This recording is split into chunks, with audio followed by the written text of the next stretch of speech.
just thinking, folks, 2022, bring back the good old days. I'm doing my train layout. Some of you folks mentioned in the comments that y'all remember me from a while back. Risen in Rome, you're one of them. Thank you for notifying that. A lot of my RC construction guys, they know that already. If you're commenting, subscribing, thank y'all so much. I really appreciate that.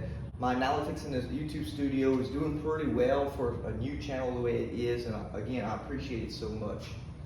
So if you don't know me, I'm David, and I'm gonna give you the rundown, the lowdown, the sour, the sweet of anything on a model railroad train layout. And I'm not gonna sugarcoat anything, I'm gonna tell you the way it is, right?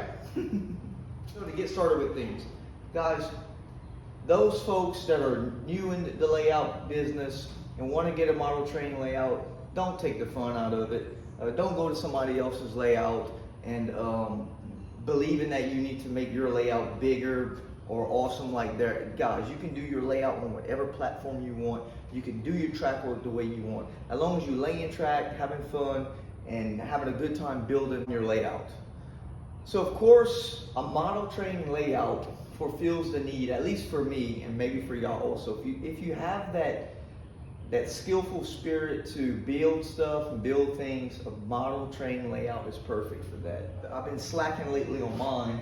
I'm still waiting for a bridge to come in, and I'm gonna get that going. So y'all remember the last video we was talking about Northscott construction vehicles.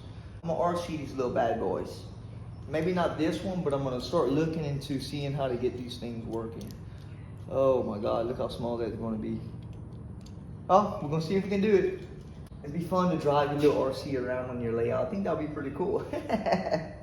So today is someone's lucky day that wants to do a model train layout. I'm gonna show you how to solder track and cut your track ties to fit into your tracks, especially on flex track, or at least on flex track.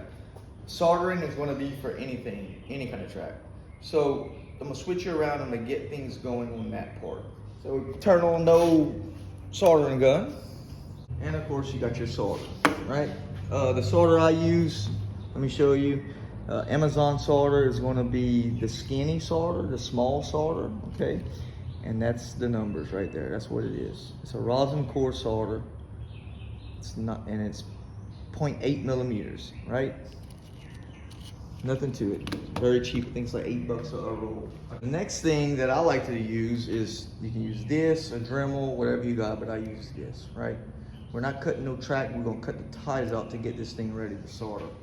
So in order to get this piece connected into here, as you can see, we can't connect it, right? It's not gonna go in. So you're gonna have to cut the ties out, and I'll show you why. Let's cut the first one first to see how things are gonna work. And you can actually see they already pre-snapped it right here and this solid here. So they wanting you to cut both them ties. So let's see what one tie is gonna do.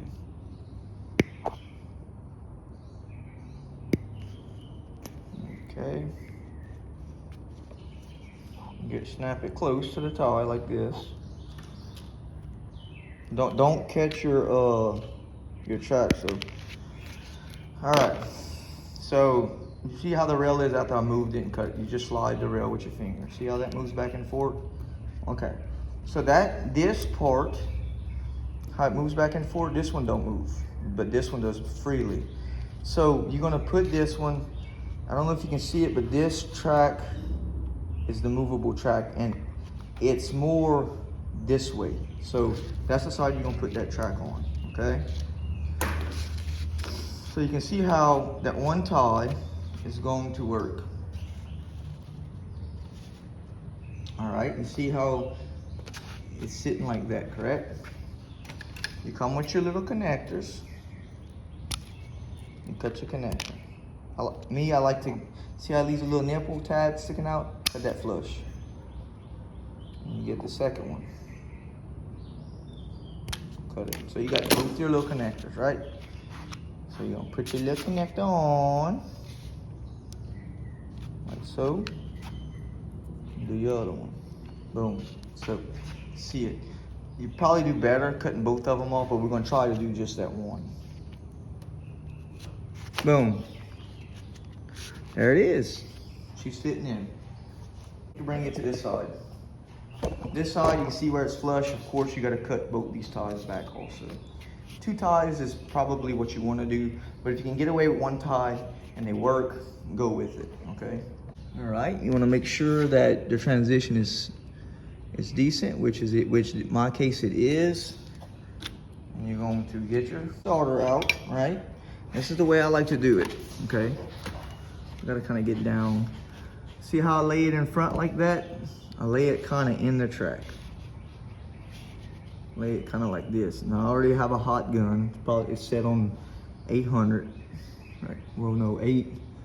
So mine's set on 896. You can just touch the front of it. Let it melt good on that connector, as you can see. And just follow it through. See how I'm doing it? Boom. Kiss it again like this. Sometimes a little bit, and take your finger, wipe on top. Don't burn yourself. Caution.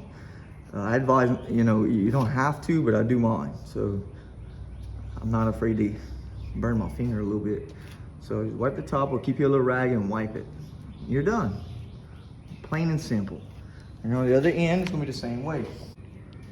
Lay it in, go in front. You wire to kiss it like this. Get it hot and flow it in. Don't stay too long because you'll melt your ties, and then that's it. You just soldered your track, folks. So guys, you just seen me solder that piece of track. I hope that's helped you. I got to get back to this layout, but I can't do nothing again until I get the bridge. I'm so ready to start working back on this thing, cleaning up that layout top, and start working on some buildings and start laying my sceneries and stuff in. Oh, I'm ready. So I'm gonna get the outer main line done first, and we're gonna continue on the track work, but here and there, and then we're gonna start working on scenery. Hopefully that goes well. All right, guys, please like and subscribe, and I'll catch you on the next one.